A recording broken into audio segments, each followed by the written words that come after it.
Level 1, the newborn. You wake up in darkness. Your first thought is that you've overslept.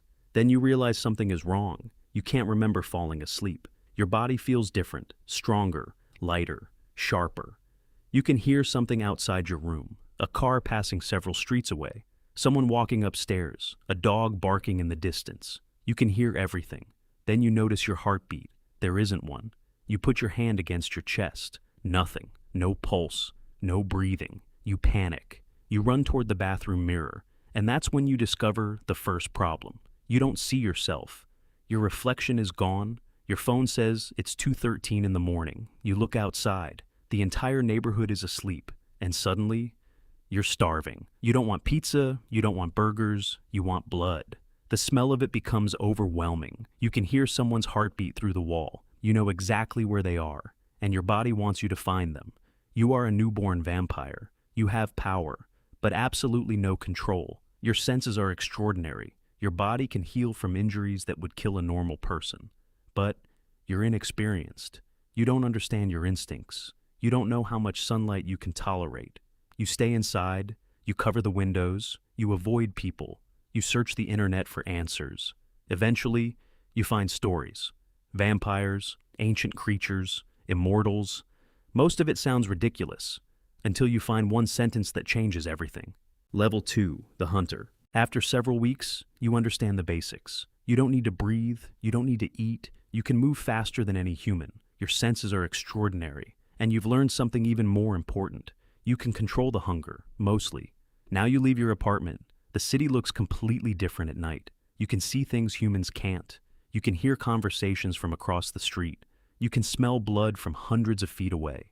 You move through crowds without being noticed. And eventually, you start hunting animals. It's not perfect. Animal blood isn't as satisfying, but it keeps you alive. You discover that your body can recover almost instantly. A broken finger heals in seconds. A deep cut disappears.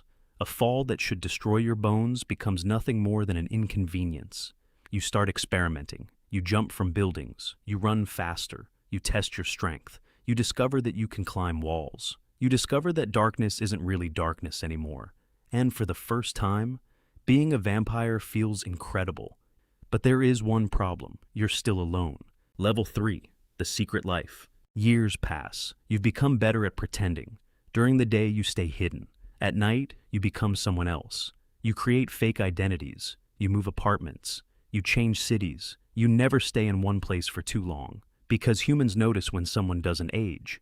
Your friends start asking questions. Your coworkers notice. Someone eventually finds an old photograph of you. You look exactly the same. 20 years later, you still look exactly the same. So you disappear. New city, new name, new life. You learn that being immortal doesn't mean living forever with one identity. It means constantly becoming someone new. You watch people you love grow old. Parents, friends, partners, everyone eventually changes, except you. And that becomes your first real curse.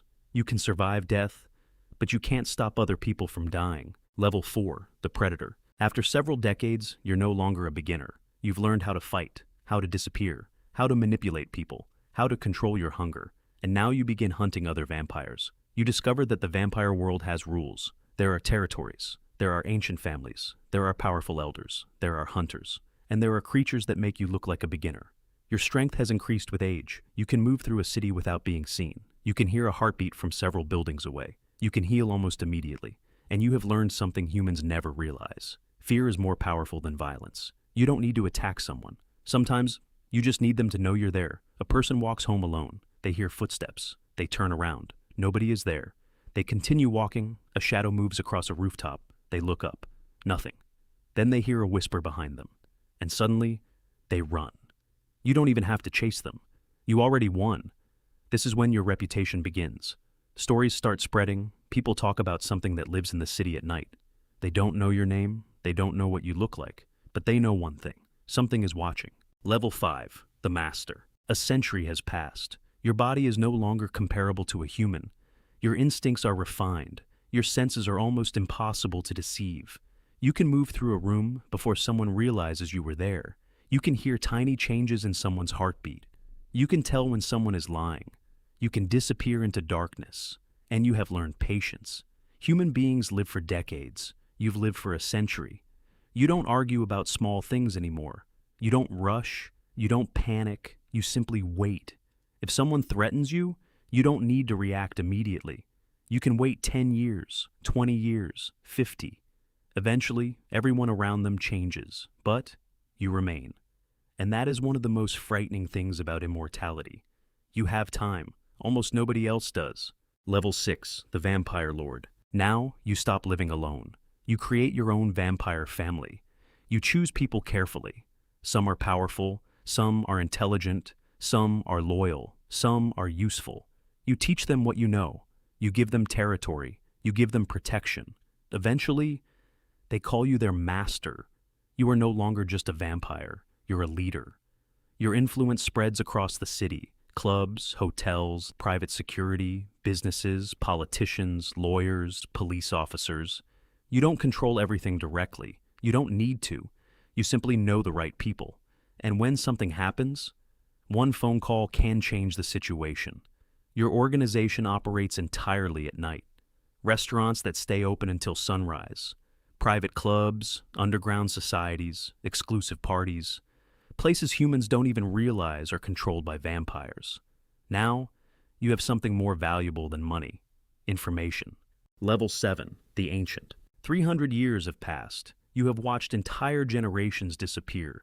You've watched cities transform. You've watched governments rise and collapse. You've seen wars, technological revolutions, economic crashes, new countries, new borders, new cultures. And you remember what the world looked like before most living people were born. Your mansion is now filled with history, paintings nobody else understands, letters from people who died centuries ago, objects from civilizations that no longer exist. You don't collect antiques because they're valuable. You collect them because you remember who made them. You remember the people. You remember their voices, their dreams, their mistakes, their final days. And sometimes you realize something disturbing. You have become a museum of human history, but you're still alive. Level 8, the Nightman. Now your influence reaches beyond one city. You have wealth across countries. You have vampire families across continents. You have allies, enemies, informants, hunters, and ancient creatures who know your name. At this level, you don't personally hunt. You don't personally fight. You give orders. Your network handles everything. If a problem appears in London, someone deals with it. If a hunter discovers your identity, someone moves against them. If another vampire enters your territory, they receive a warning. Your existence has become political. There are vampire territories, treaties, rules, ancient agreements. You attend meetings that humans will never know existed. Nobody raises their voice. Nobody needs to. Everyone understands exactly what is at stake. And when you speak, everyone listens. Because you're no longer the newcomer. You're one of the ancient powers. Level 9, the Elder. 500 years. Your abilities have become terrifying. You don't simply move quickly, you seem to disappear.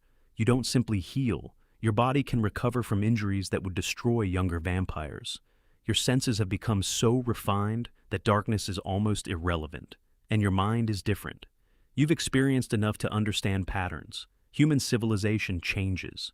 But human behavior doesn't change nearly as much. People still want power, love, money, revenge, recognition, security. You have watched every generation repeat the same mistakes, and now, you rarely underestimate anyone. You know that the most dangerous creature isn't always the strongest. Sometimes it's the most desperate. That's why you remain careful, even after centuries, especially after centuries, because the older you become, the more enemies you accumulate. Level 10, the Last Vampire. You are thousands of years old, and almost everyone you once knew is gone. Your family, your friends, your enemies, your descendants. Even the vampires who once ruled beside you have disappeared. New generations came, then disappeared. You remained. Eventually, the vampire population began shrinking. One war, then another. Ancient enemies returned. Entire vampire clans were destroyed, and eventually, you realize something terrifying. You may be the last one. For the first time in thousands of years, you're alone. There is no vampire council, no elders, no rivals, no one who remembers the world the way you do. Millions of people surround you. and nobody knows what you are. And suddenly, immortality doesn't feel like a gift.